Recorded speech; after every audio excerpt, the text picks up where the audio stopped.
maybe. And yes, it's a pleasure to have Alessandro Tomasiello, who will tell us about the stability of string theory Vacua. And you must say you have understood.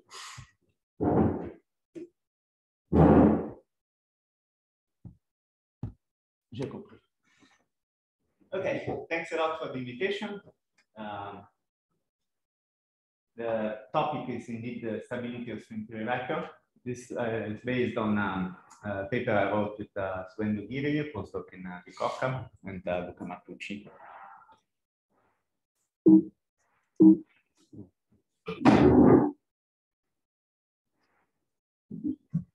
What did you do?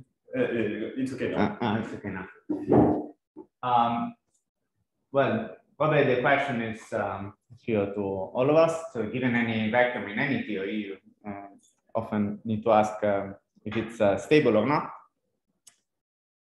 And the first thing you must worry about is whether there are so-called tachyons. The name is not perhaps the best that could have been given, because it seems to suggest particles that go faster than light.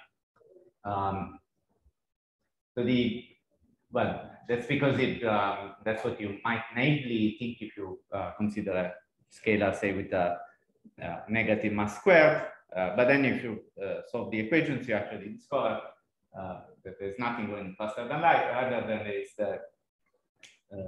the omega, the frequency that you would have in the wave is imaginary, and so can be imaginary, and so that gives rise to a real exponential, and so an instability. However, as we all know, I mean, many of us know, the story is a little different in ADS. If you have a mass which is negative but not too negative, maybe larger than this critical value here, the Barthelon and Friedman bound, then what happens is that the instability gets cured because the wavelength of the field of the solution is so big. So since the mass is not too negative, the wavelength is very big, and it's comparable with the size of the of ADS. And what happens is that it reflects off the boundary, forms a standing wave, and so in this case there is no instability. Of course, if you go lower and lower, at some point, if you go lower than this, this effect is no longer enough, and you do have an instability. Okay, this is very nowadays everyone knows of this effect, because it's what allows you to have relevant operators in the boundary CFT. So if you consider the ADS CFT correspondence, these masses which are negative but not too negative are dual to relevant operators, which we usually do have in CFTs. Okay, so this is true in general in Vacua with extra dimensions. So string theory, say, these perturbative, people call them perturbative because they involve small fluctuations. Perturbative instabilities can be, of course, detected via Kaluza-Klein analysis. You're supposed to start from the fields you have in the theory and reinterpret them as fields in the lower dimensions, say the 4 dimensions. And this procedure is in principle straightforward, but I mean, in practice very complicated. You have to disentangle so fields with different spins start talking to each other, and diagonalizing the mass matrix becomes in practice very, very complicated. But in principle, it's doable, and it has been done in several cases. At the beginning, it was done with cases with many internal isometries, and nowadays there are more modern techniques that use exceptional field theory, for example. And a second type of instability, which is more problematic, even more problematic, is the possibility of tunnel effect. Our theory is not typically, so we don't want to analyze it only classically. And if you have, even if you have two vacua, then you have the possibility that you have a tunnel effect from one to the other. Well, we are not in quantum mechanics, so you can't imagine that the tunnel effect will appear everywhere at once. Otherwise, it would violate, it would take infinite energy. So you would have even to change your behavior at infinity. What instead happens is that can happen is that a bubble of the new vacuum can nucleate. This is also a quantum effect, and so even the size of the nucleated bubble is determined by quantum computation, typically using the path integral. And then once you determine that this bubble can nucleate, it will also expand. So in ADS, it's exactly the same computation, basically. So once it nucleates, it's basically guaranteed that it will also expand and reach the boundary of the ADS in a finite time and destroy it. So there are many examples of cases where this happens. Here's a complete list, and it's not clear. So in the previous slide, I told you what the dual is of the tachyons, which are not quite tachyons. Here, well, it's not clear what the CFT dual is of this. I mean, typically, the current interpretation, as far as I can tell, is that you should throw away your original vacuum. That it doesn't make any sense to look for a dual of that false vacuum. But who knows? Maybe that maybe we need to reconsider that. Fortunately, this doesn't always happen. So to see this, I'll give a simple example, then we'll re-examine the problem more thoroughly later.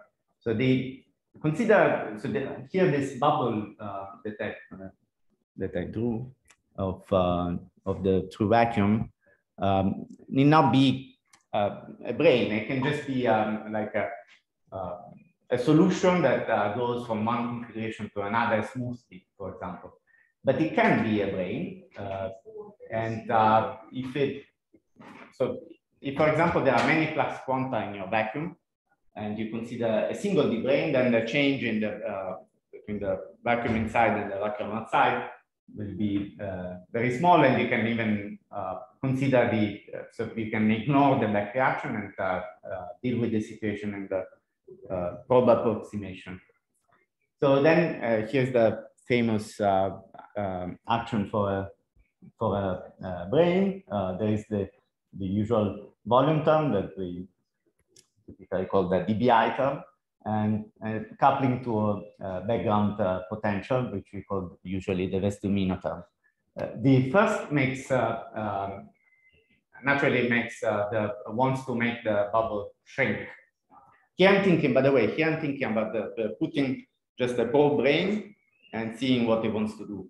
But there is a similar computation that you, in the Euclidean that you would do to determine whether the bubble nucleates in the first place. The two are very similar and they give similar results, but maybe it's more intuitive to think about the first version. So the first, with the gravitational term, wants to make the bubble shrink. Of course, it's this is familiar from flux space, but in ADS, there's even a gravitational potential that goes to infinity at the boundary. And so it becomes even more clear that this is what this first term would do if left to its own devices. But the second, depending on what sign you choose here, will want to make the bubble expand. And now the question is which are the two wins. So for supersymmetric vacua, there are some branes that are BPS, and in that case, as you know, from the intuition already tells you that the two will compensate exactly and the bubble won't expand. But the quantum computation that I mentioned earlier would even tell you that the bubble wouldn't even nucleate in the first place. There would be no tunnel effect. So given the computation that I just presented, well, the computation I just presented might smell a bit of the weak gravity conjecture. What is that? Well, it's generalization of the idea that there are no global symmetries in quantum gravity. If there are no global symmetries, perhaps there are also some constraints to that we can put on gauge symmetries with, which are very light, I mean, for very small gauge coupling. And there, the conclusion is that, so if you believe this train of thought, there is always a particle for which gravity is the weakest force. That's the original weak gravity conjecture. But then you think about it and you say, wait a second, maybe there is also something similar for brains. So maybe there is always, given a vacuum, there is always also a brain for which gravity is the weakest force. And if you think about the computation in the previous slide, that means that the expansion term should win, and for that particular brain. And so there will be at least one channel which will lead to an instability. So based on this idea, Oguri and Vacua conjecture that maybe all non-supersymmetric ADS vacuum are unstable. This was actually, I must say, a fork conjecture that was already making the rounds because basically because no one could find a vacuum that was absolutely stable. But of course, as you can see, this is a conjecture where it's easy to, which is easy to make because it's difficult to disprove it. There are so many ways that they're non-supersymmetric. So we saw that in the supersymmetric case, there are some protection mechanisms, but in the non-supersymmetric case, there are none, and then you should check infinitely many. In a theory like, in a theory such as string theory, there are many other alternative vectors, and so we have many decay channels that you should check. So it's very, very tough to come up with a vacuum where you can prove that there is no instability.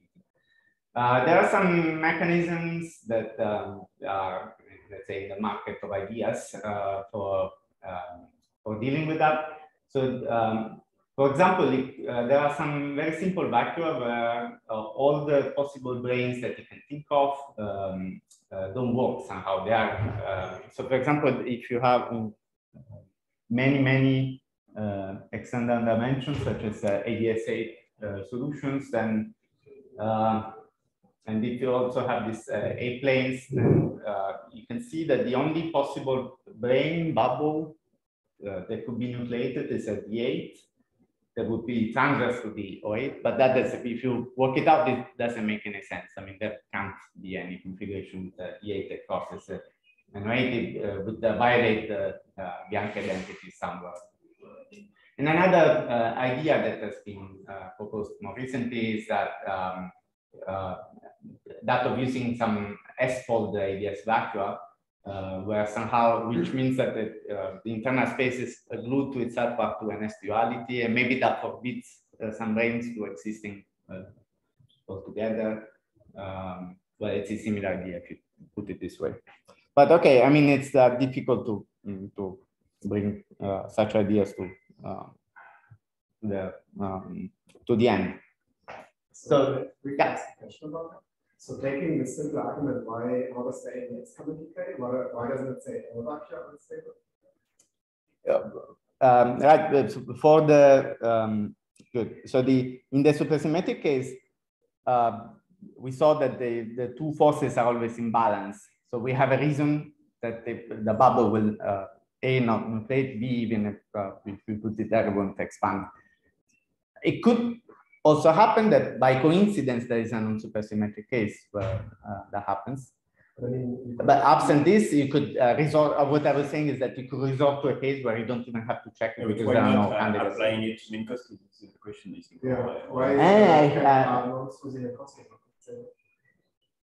Well, that's also a possibility, I suppose. Why do I focus on ADS?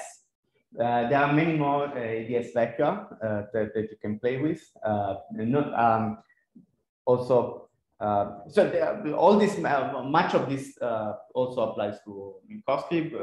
I would have to go through the whole presentation to see what does and what doesn't. But the same train of thought you could. But the thing is, Minkowski. In Minkowski, there are many questions already to see which ones exist in the first place.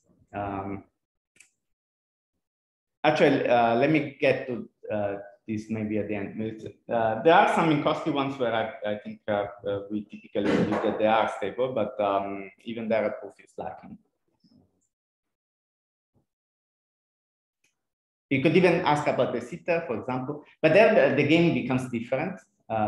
So typically, people don't care to whether. So, for example, the sitter could be unstable, or even Minkowski could be unstable, but perhaps you don't care because the time scale is very old, is very long.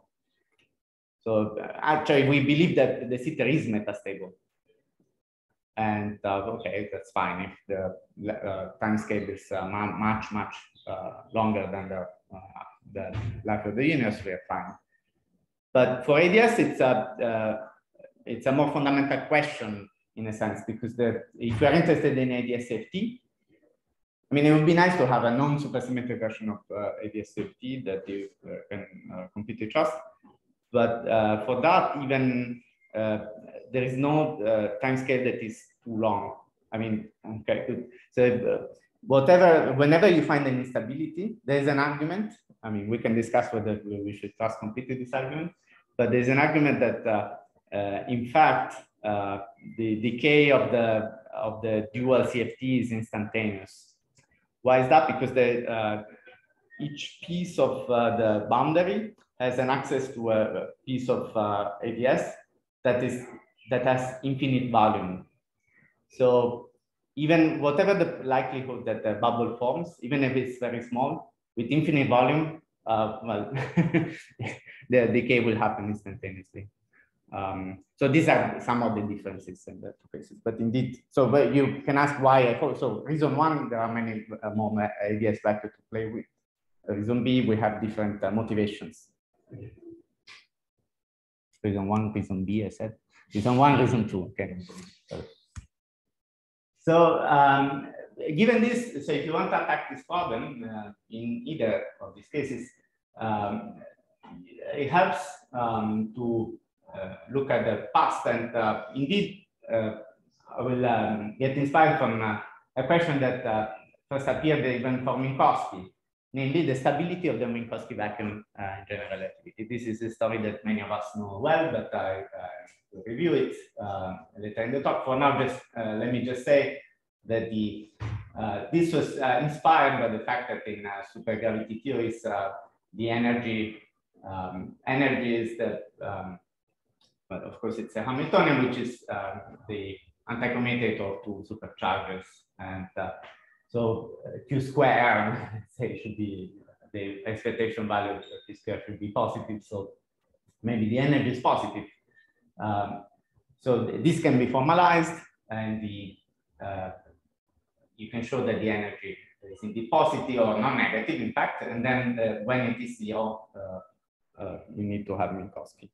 So this is one of the ways that positivity was in general relativity was proven, and we can try to import these arguments to our issue in string theory. In fact, this was partially already done.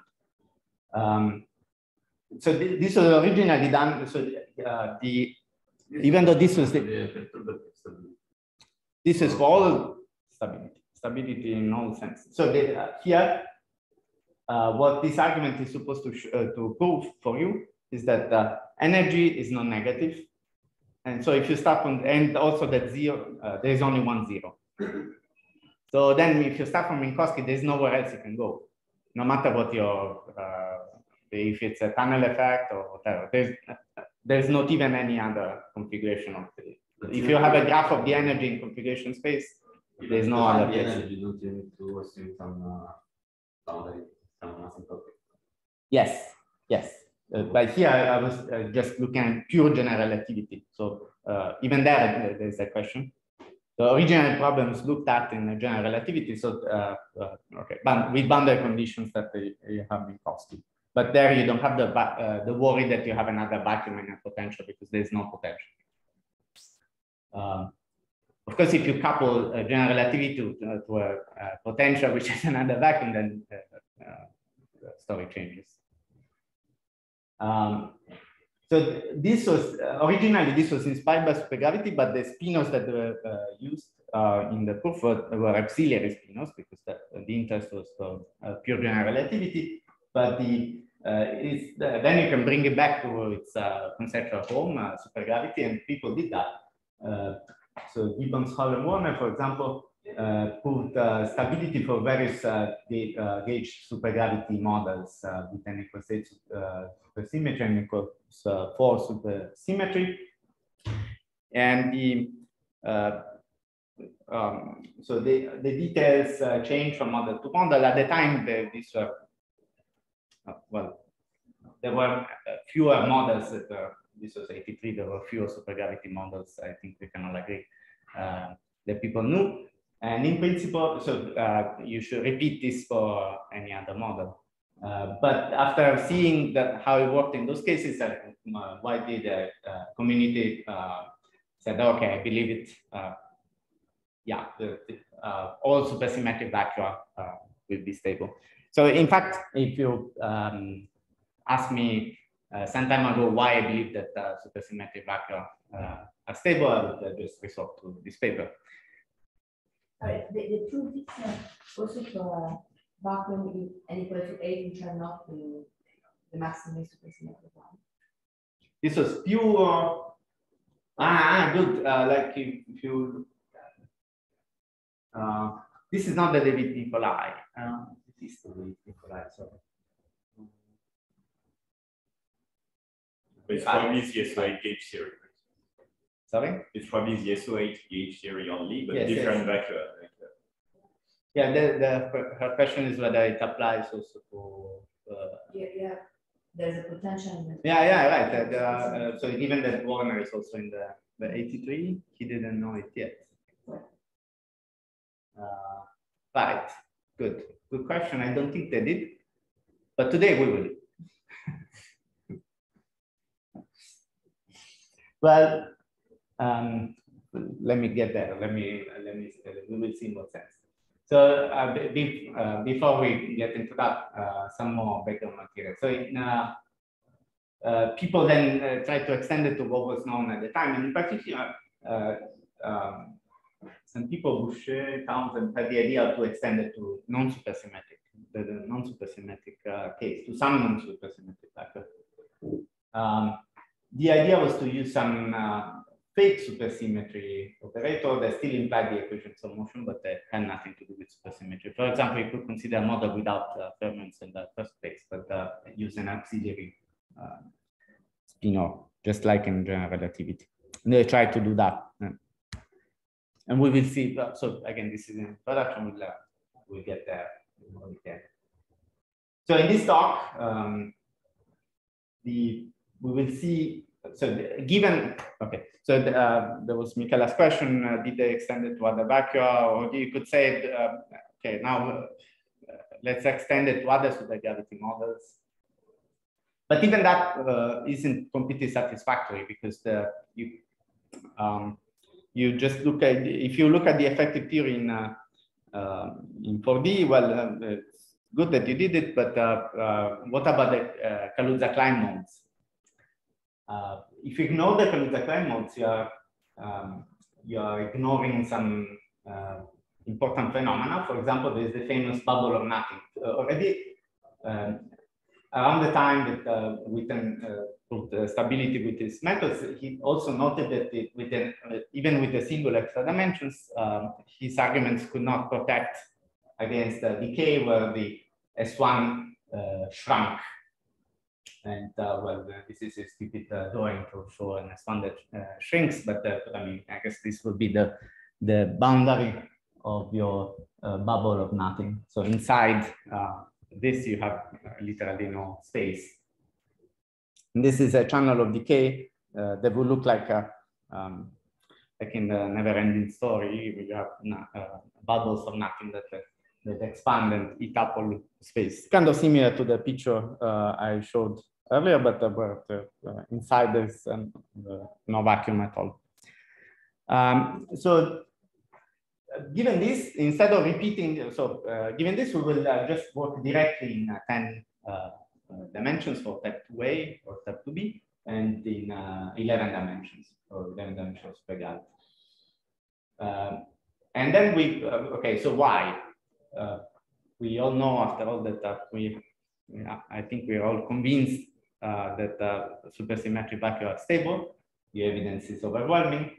But the idea is that by seeing why it is true, we will then be able to try at least to adapt the argument to, I don't want to say all, because some are known to be unstable, but at least to some non-supersymmetric ADS vacua.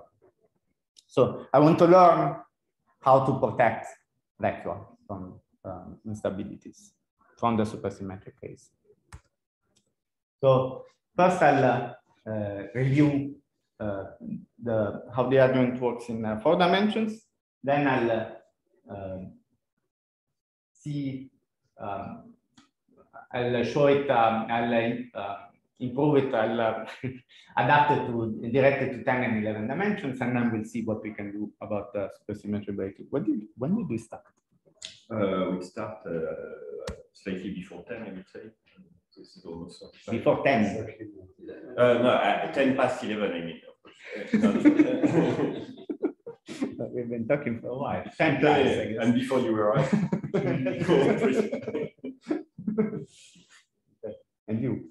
So all right. So let's get started then with the equations. This would actually be maybe. I hope it won't be too technical. Let's see. I start with just a minimal supergravity model. So you will use gravity and supergravity. There is no like non-perturbative brane involved in the game, or am I missing something? Non-perturbative brane. You're saying I will use supergravity. Supergravity. So you will consider instability corresponding to either 4D or Kaluta-Klein modes in higher dimensions. But why do you say that branes are outside it? I mean, it's supergravity plus branes, but not, of course, full string theory with the higher corrections. I mean, I can couple the open string size. Supergravity, but you may consider them or not. I will consider. Okay. But not full because it's non-perturbative. Okay, I mean, theory, exactly. Because you said non-perturbative. Okay. So here we are still in 4D. Okay. So let's consider a simple minimal supergravity. And then, if we want, we can couple some matter to it. But keep in mind the minimal supergravity first. So this is its supersymmetry transformation. By if you use the neutral method, you can apply. So you can find a supercharge. You will find that it is integral. The boundary of this two-form. Sorry. Right. The star of this two-form. Okay, so it's still a two-form because in 4 dimensions, but later will be different. We are not actually interested in the supercharge per se, but we want Q anti-commutator Q, which is supposed to be related to the energy. And if you, well, okay, this looks shaky, but believe me, if you run this argument, what you end up doing is just applying the supersymmetry transformation to this side, to this routine over here. And you will turn it into a derivative of epsilon, just like here. So then you have this candidate for the energy. And if you take epsilon, this spinor, which is not a field, by the way, it's just an auxiliary, well, it's the supersymmetry parameter. If you suppose that it goes to a constant plus 1 over corrections, you can show that this formula reproduces the ADN mass. So I guess it's this train of thought was not completely off. now you can integrate the parts. It's just Stokes' theorem if you want. And by the way, sigma, sorry, the picture is supposed to convey the meaning, but let me say it out loud. Sigma is a space slice, and of course, delta sigma is its boundary. So now we have an integral over the whole of this, the bulk of this space slice of this tree form. And now we can try to evaluate it. We have, by the way, D is the spinorial derivative, and nabla is the usual covariant derivative. Sorry, some people just use the same symbol, but I don't know why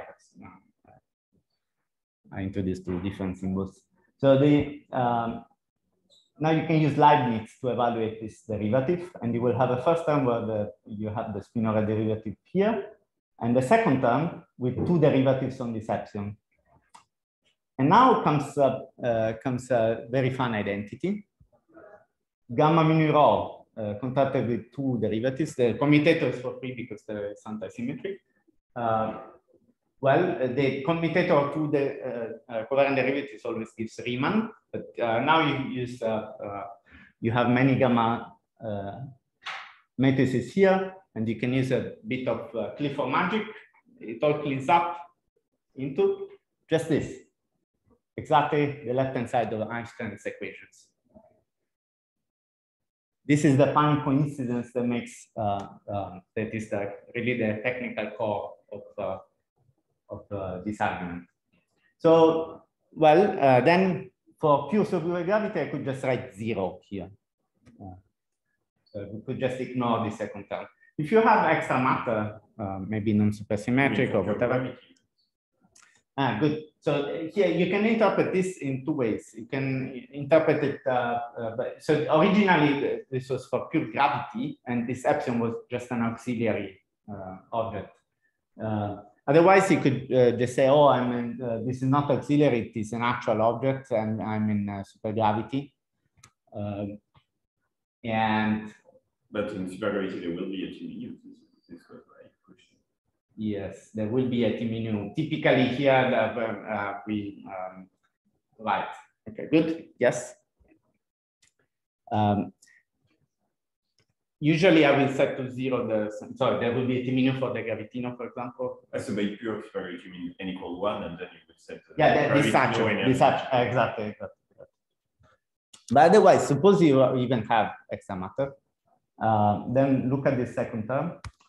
Well, so this bilinear of epsilon is a light-like vector.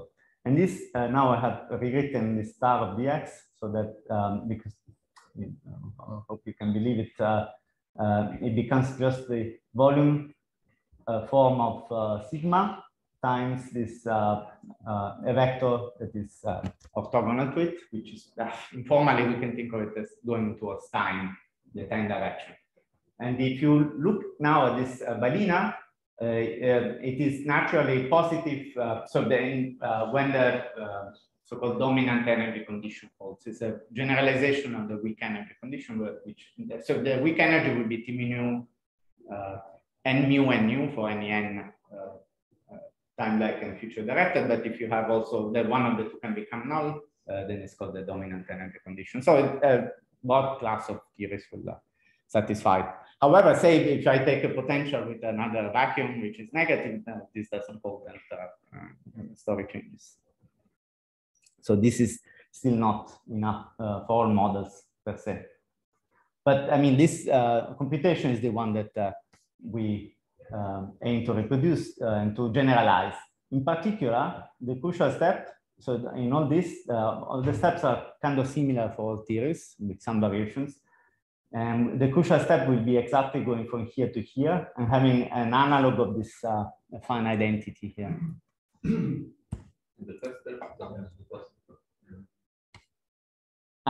The first term.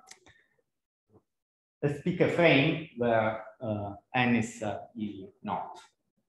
And then let's say that I introduce other indices A that go from 1 to 3.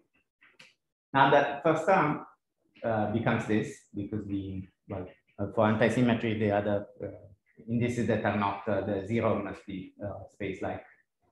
By doing some gamma matrix identities, basically it's the fact that gamma AB is gamma A, gamma B minus GAB. I use that, and well, I find this which is not positive, you say. There's a positive term and a negative term.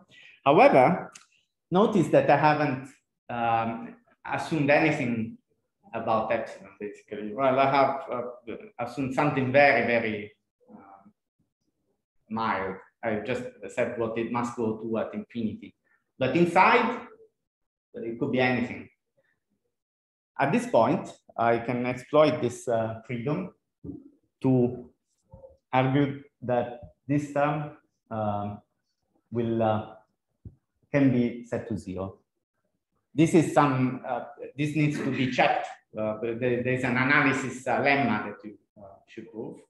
But so it's a fact that with the boundary condition, with a certain boundary condition, you can solve a certain equation on epsilon. It's not unlike what we do in electromagnetism when we solve boundary value problems. And indeed, it's, you show it by proving the existence of a certain Green's function. Witten already gave an argument, a formal argument in his paper, and then the analysts, well, Hobbes is also a geometer, but so they gave formal proof shortly afterwards. I'm confused about the role of epsilon.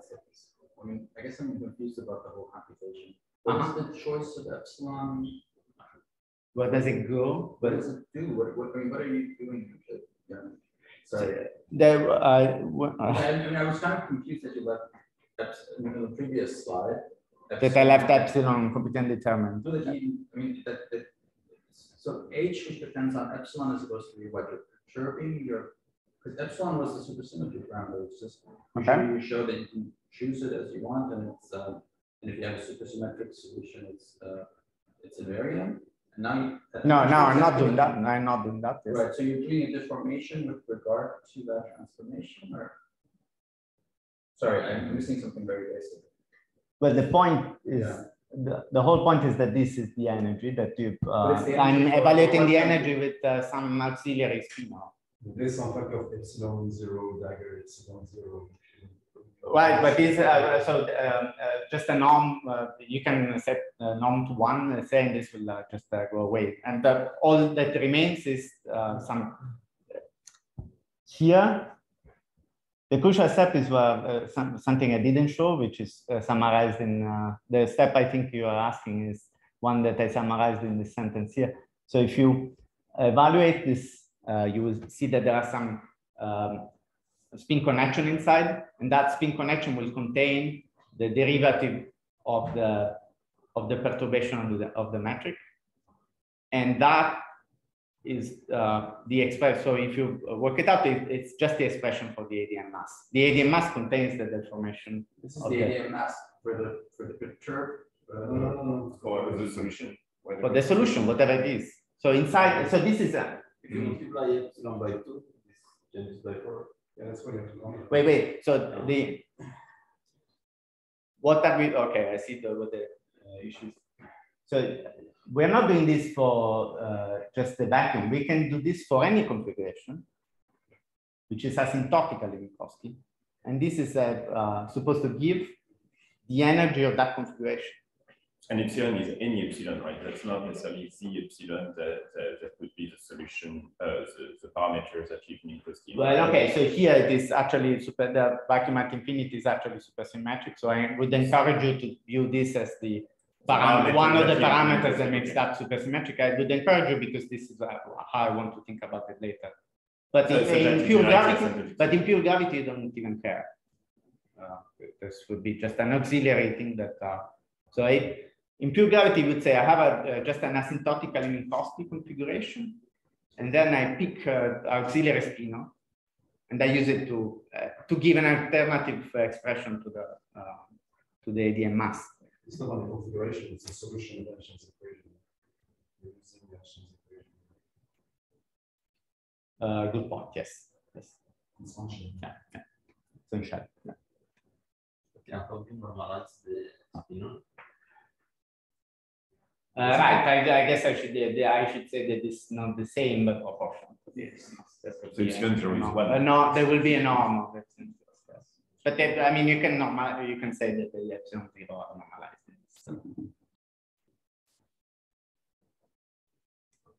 So, in fact, okay, for this Minkowski argument, you could even, so it's reassuring that this is the ADM max, but I could even say that this is a definition of the energy. After all, it's a big story. There's a big story how you define the energy. It's not even, I could even challenge that the ADM is, I mean, it's not in the gospel. I don't believe in the gospel more. So the, so, you know, the story of how you define energy is a long one, and maybe from Minkowski you can consider it closed, but for more complicated cases, this could even be an alternative definition. And we can debate its merits. What counts is that this quantity, now, I showed that it's non-negative. And moreover, if I set it to 0, then this covariant derivative must be 0. So since this has to happen, okay, these are the covariant derivative along tangent to sigma. A is a space like index. But now we can repeat this story for all sigmas, and it's clear that for any point you can have sigmas that arrive that are tangent to it in various ways. So then your three indices in this equation will be along a certain three directions, or other three directions. So if you repeat it, you find the statement that epsilon must be covariantly constant. And in fact, you repeat it for various values of epsilon 0 at infinity, and you find that there are 4 covariantly constant spinors. This is Minkowski space.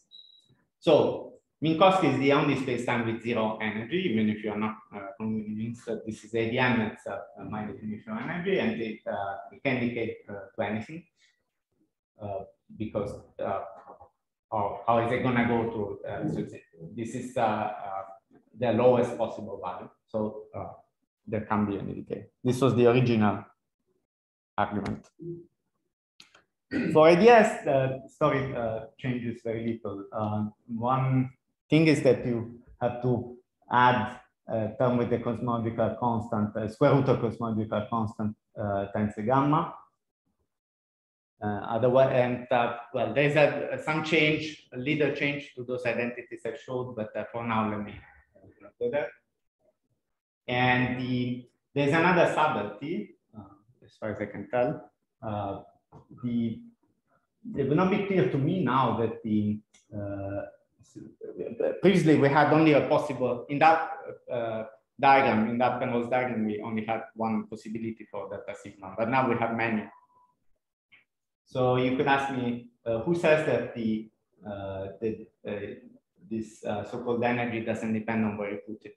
So, sorry, you have only one choice because you have a Penrose diagram, which is a compactification, but it's still it's view in the diagram, but still there are infinitely many boundary. There are infinitely many ways you can get there, but in the end, space like infinity is only, I mean, there's a non-ambiguous notion of what is space like infinity. Commonly we say, you could have null infinity, for example. It's another problem, and there's an analog, of that you call that another energy. They call it Bondi energy. But the space like infinity, yeah, sure, you can get there in many ways, but in the end, but even there is not. I mean, it can be at any time, just like it is for ideas. It's just because you have a Penrose diagram, which is a compactification, which I think it's already. We can talk about it. I'm not sure I'm convinced, but I hope you will be convinced that here it's an issue.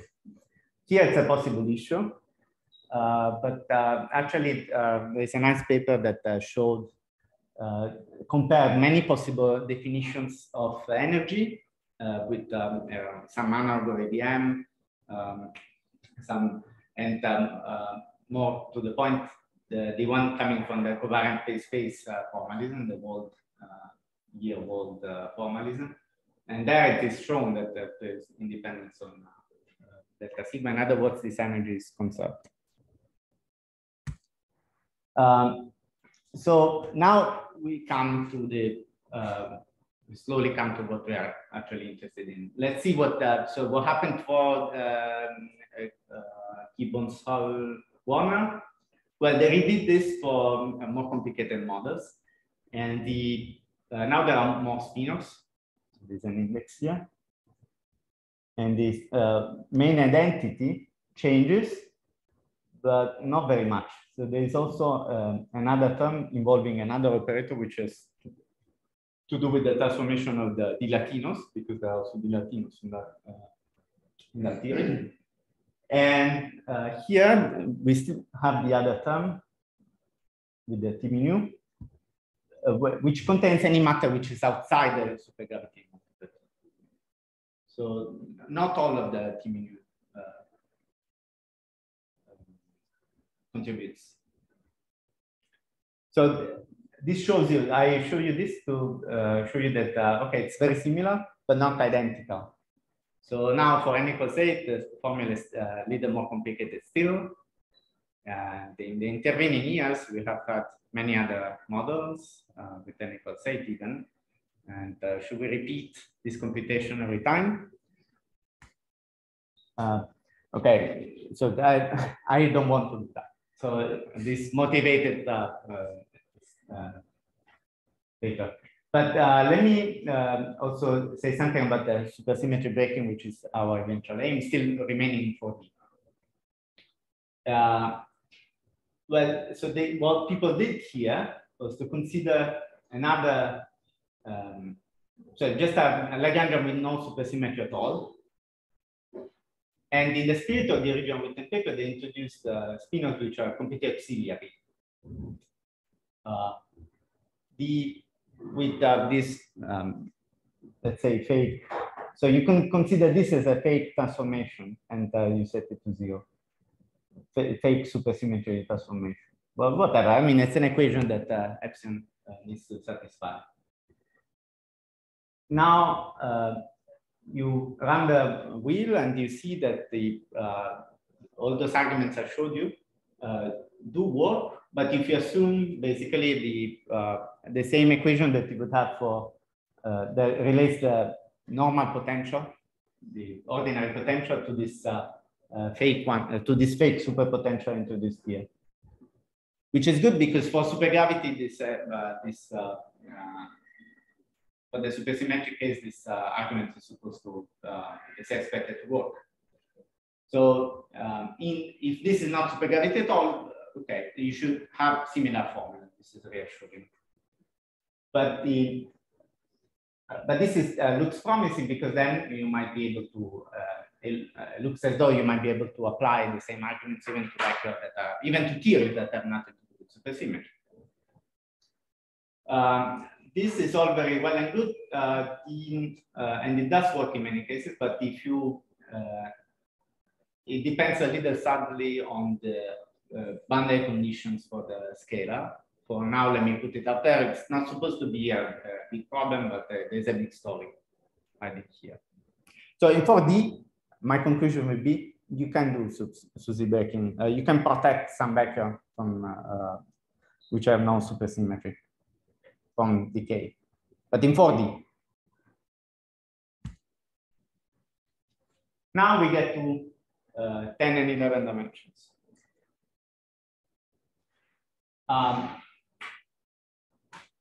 As I told you, the problem in if we stay in 4D is that there is some model dependence, so it should be worked out every time, and also that we are ignoring KK modes. So let's see what we can do directly in high dimensions. Well, first of all, there's a warm-up argument. So in the probe approximation, I want to show you. We had this probe brain before, and I want to show you that this can never, this won't ever expand. If you look at the, so you can evaluate this on a probe on S2, you put it there, and you see whether this wants to expand, or in other words, what force wins between the force of this term of the potential and the force of this term of the potential. It's easy to analyze, and you can see that the bubble, so I said earlier that the bubble expands if this term wins, but more precisely, this is the relation. Q should be larger than 3t. And if this is, sorry, this is wrong sentence. So if this happens, the bubble expands, and also the bubble can nucleate. If this doesn't happen, the bubble doesn't expand, and actually it doesn't even nucleate. ADS, any ADS, yeah, sorry. Here we are in it, I didn't write it. So here I evaluated this on an S2 global coordinates in ADS.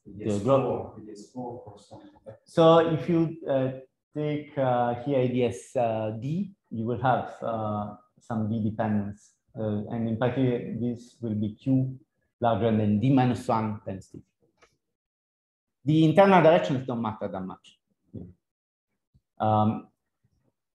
But we will now they will make an appearance. So your bubble can be, for example, there will be some internal dimensions, and there will be some. So your bubble will be a brane, which wraps some cycle internally, and this will be. So if it's a dp, the cycle will be a bp minus 2. So this q, t, and q will have some interpretation in terms of the higher dimension. Now, for any compactification, there will be an external flux and an internal one, which will be dual to each other. And if you work this out, then the Q in this effective brane will be just an integral of this term.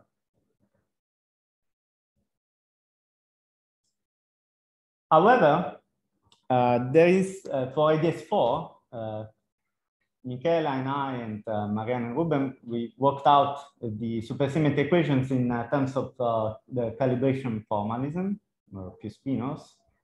And it turns out that so this star lambda f, this lambda is just a sign, can be written in this way.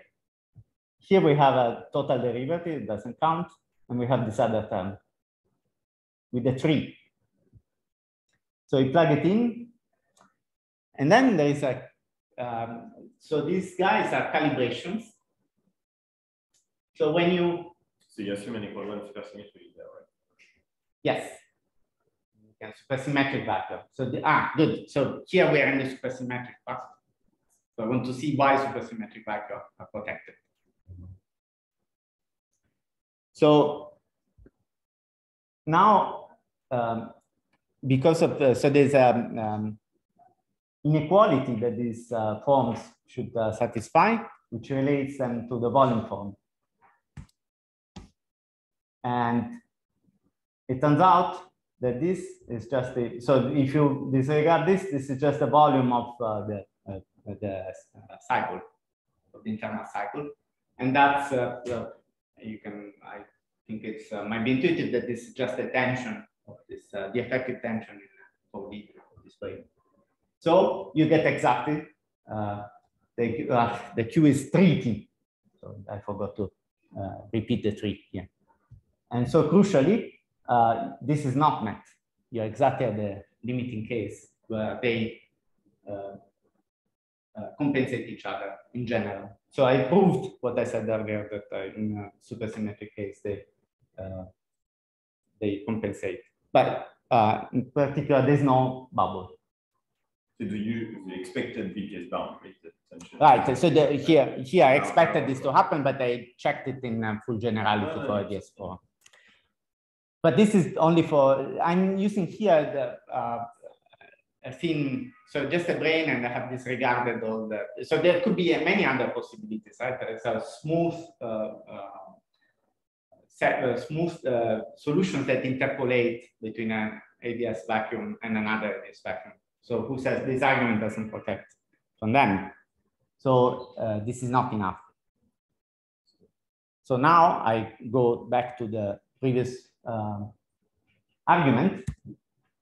by Witten, basically, and I try to reprove that. But this time, let me do it in M theory because it's easier. So the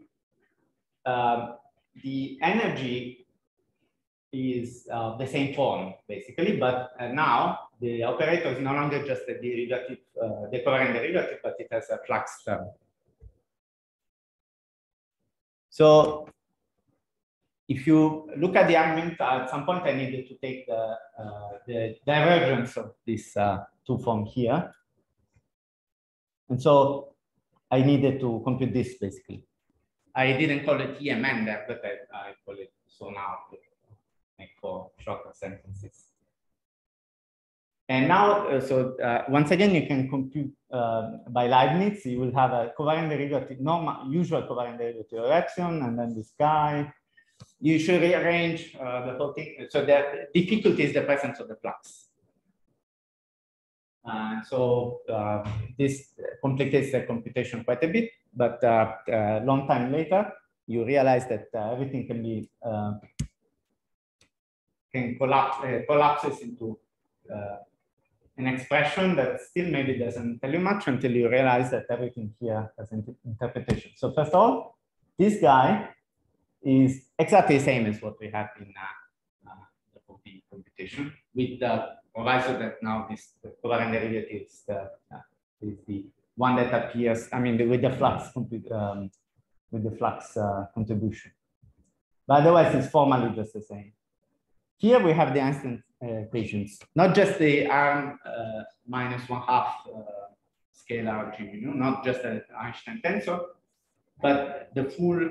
So since this comes about because there is also the flux here, so the full Einstein equation appears. And here, these are just, in the case without NAM5s and NAM2s, these are just 0. So with no sources, we are left with only this term. And this one, we know how to deal with it because you just repeat it for the argument, basically. So that you need to reprove the lemma. You need to reprove the lemma, which I didn't do.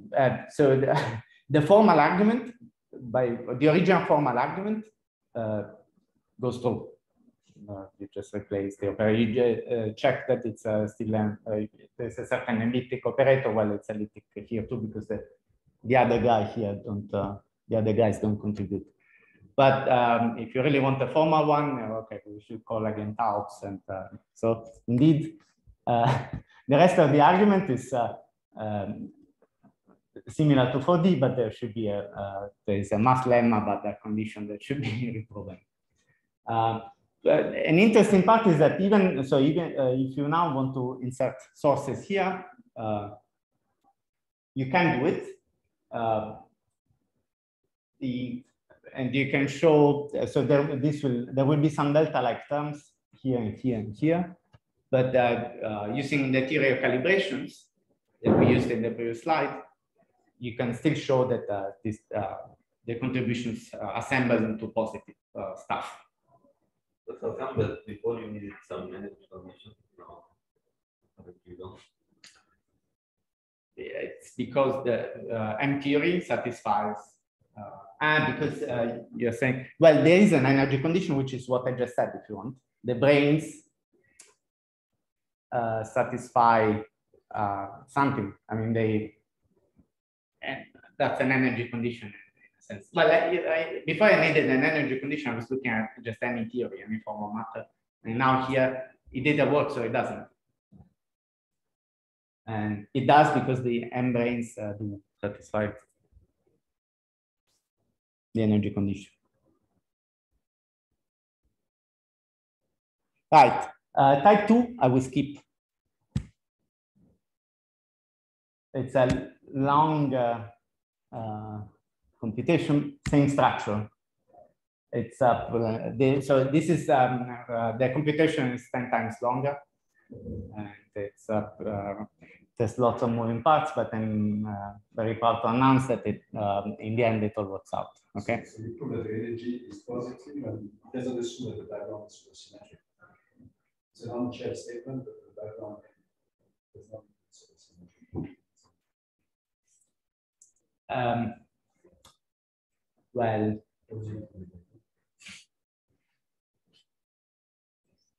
sorry, good.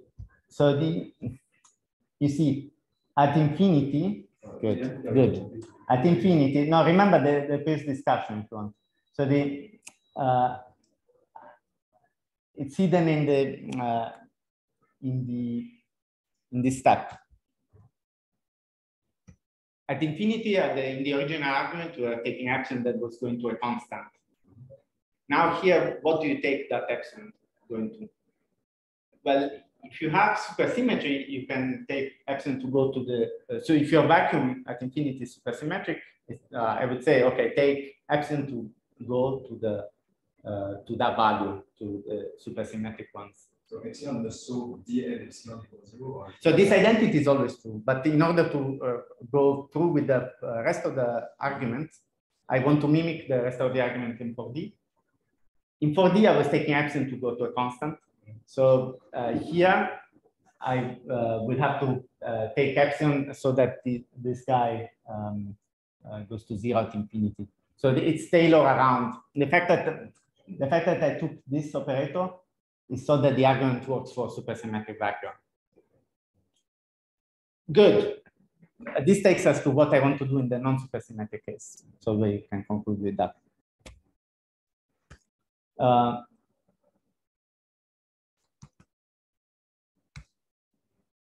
First of all, so now to make it work, I should take some kind of, this is why in even in the 4D, in the non-supersymmetric case, we're taking that fake operator so that it vanishes at infinity. And now, so I would like to, actually, now we're going for a back full circle. You mean? No, I'm not taking you. Now it's an hour. Okay, I'll conclude quickly. So the idea is to find that fake SUSY in directly in high dimension. I will show you how to do it in M theory, and then try to repeat the same argument with this D prime. Well, the first part of the argument is kind of easy. So I first thought it would be difficult to find such a fake supersymmetry operator, but in fact, so there are only so many ways that you can modify. If you restrict yourself to linear, I think it's a reasonable restriction to a modification that is linear in flux. Okay, maybe you can think of other things, but I promise that they all fall in this class. Like G contacted with 3 gammas, it's a linear combination of this. And now, well, it doesn't take too much thinking to see to find some vacua where this has a solution with this fake supersymmetry operator. The skew-whiffing is a possibility. This is obtained by supersymmetric vacua by flipping the sign of the flux. But the slightly less trivial possibility is given by the so-called Englert vacua. Here, the internal space is has a Killing spino, but the flux has some internal components as well, unlike in the one-Rubin vector. And I promise I can find that these are non-supersymmetric, but they are fake supersymmetric with this operator I made up. The numbers you need to use for 1, 2, and 3 are not particularly nice, but it does work. The problem lies in the second step. In the second step, I find that the modification, if I try to repeat the same argument as in the positivity, I will have a term like this. And this contains a derivative. So this cancelled in the original computation. But here it stays. And now the derivative, in the final identity, the derivative of epsilon, who knows what sign it has. It's the ordinary covariant derivative, it's not the D prime. Yeah. Exactly. So you can try to kill this guy by taking A2 is minus 3A1, but that kills already the Englert possibility, so I'm already now happy. Okay, I'm left with the skew-whiffed, but the then we brought the computation to conclusion, and still there are some terms, some new terms. This okay, this can work, but there are some terms like this one, linear in the flux. How on earth can this be positive for all solutions? I don't know. I don't think it's the case. So, what do I conclude? Well, sorry, I conclude nothing. So I tried, but I think the for M theory, the thing is a little too constrained. In type 2A, these are the original supersymmetry operators. They have many more moving parts, and there are many more things to modify. So there, perhaps we have better hopes. The problem, of course, is that there is a lot more work to be done. So you looked at 2 examples in which it doesn't work. Well, more so yeah, good. The problem is more broadly. I found 2 examples where step 1 works, and then I concluded, okay, step 1 is not much of a problem. But step 2 seems problematic to me no matter what. That's my conclusion. So it's, if I understand, it's not like you can put any differential operator and put the flux term as you wish. If you don't use the supersymmetric one, the argument doesn't go through. if I don't use the, so the argument doesn't seem to go through, but okay, you can take issues. You don't use the one which is the actual variation. Right, but you can take issues with this, I suppose. You could, for example, say that I have to use nonlinear terms in the flux or something. I don't believe this is the right direction to go to, but I guess you could question my assumptions there. But overall, I ended up being very skeptical that you can prove any stability in theory non-supersymmetric ADS vacuum. With this fashion, there could be another argument completely unrelated to this. That so I took the argument that to me seemed more natural, which is the one that in the 80s allowed to show that there's stability in GR. But maybe there will be some other argument completely. Type 2 is well, a lot more complicated, and one needs more work. Thank you.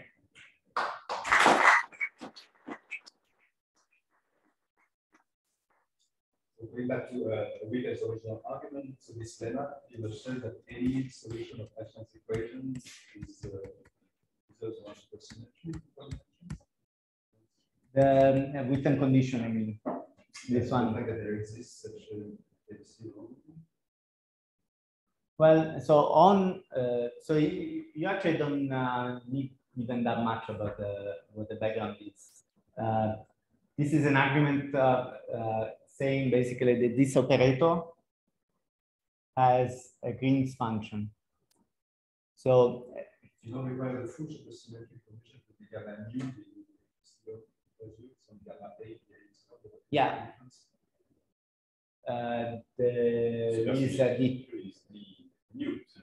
Yeah, no, exactly. But the one for which you're using the Green's function is this one, the space-like one.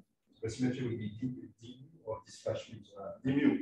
No, d mu. Yeah, yeah. It's weaker than supersymmetry. It's weaker. Yes, it's weaker. Yeah. So good, because otherwise it would be requiring that there's a supersymmetric. So I was confused. No, sorry. To apply the same to M theory, we require the gamma d for the gamma j equal to. You have the gamma A, calligraphic dA equals 0. Again, weaker.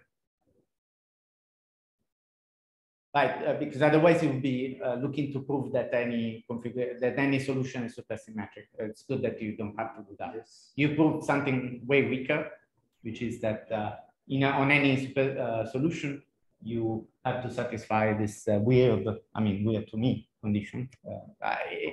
Before looking to this, you could think, well, why the hell am I looking at this space? It's only asymptotic here. No, it's all over the space because you want to show eventually. Yeah, because you integrate. Yeah, then you integrate over all of sigma.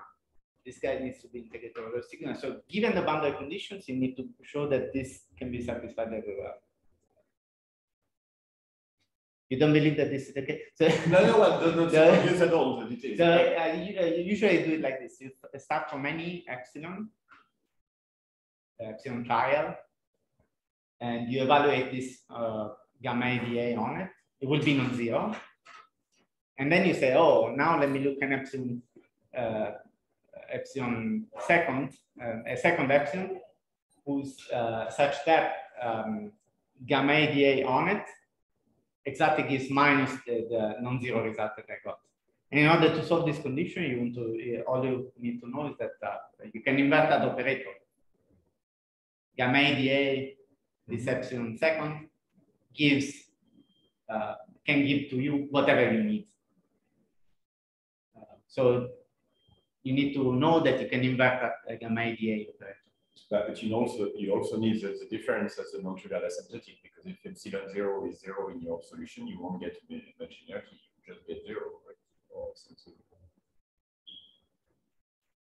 If you say it again, you don't need only that there is a solution. You want this solution to be non-trivial with a non-trivial. Yeah, which is why I was a little too fast. You need to show that this Green's function exists in a given space. Yeah, in a given space of spinors.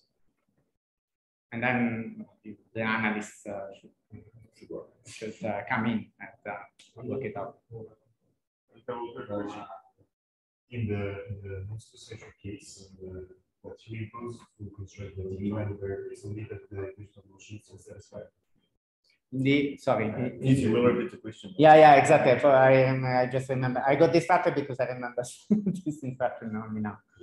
In the non-supersymmetric case, when you construct this D prime barrier, you know, the notes is that it's still the equation of motion is still satisfied. Good. So at the beginning, very good. So in the non-supersymmetric case, the only thing I imposed is that the equations of motion are satisfied.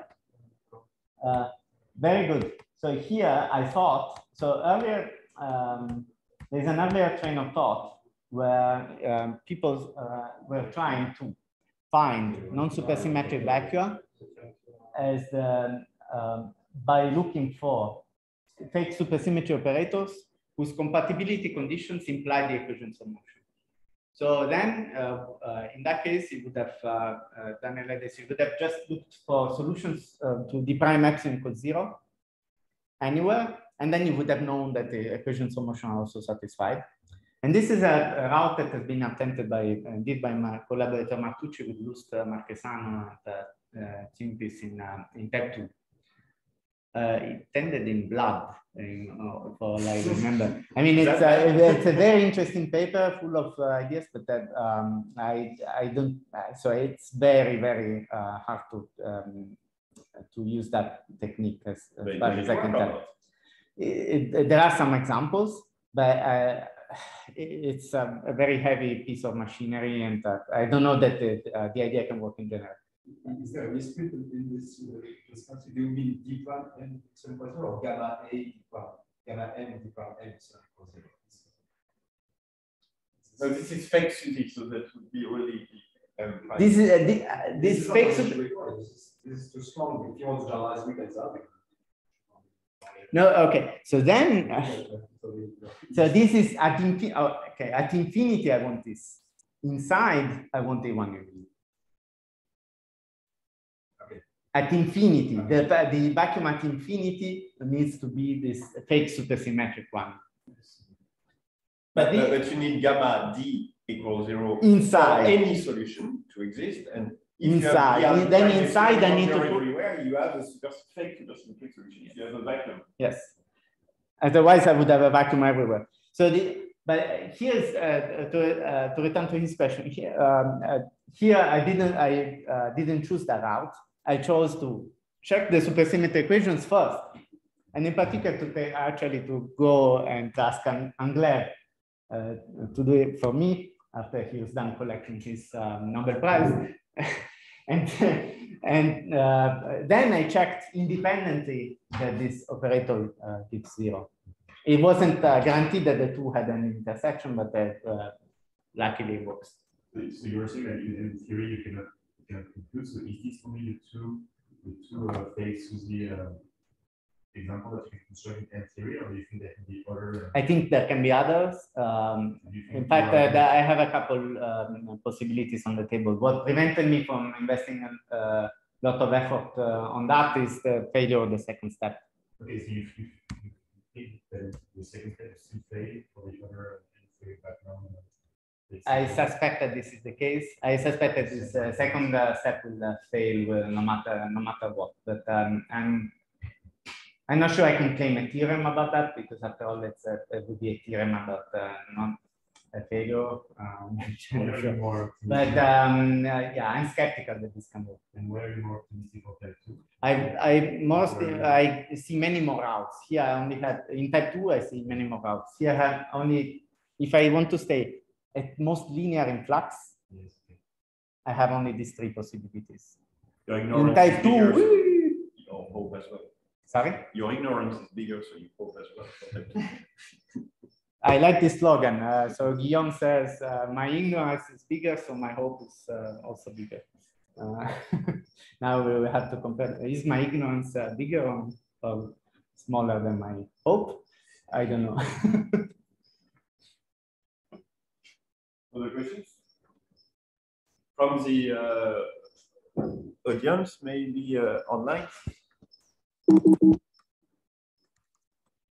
Maybe you need to look at the chat. No, I think we would see it. We would see if there was any chat question.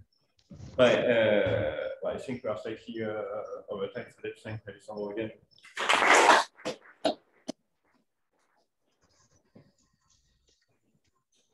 So Guillaume, you should stop the Zoom completely, because I'm not in my office anymore, so I cannot stop the recording.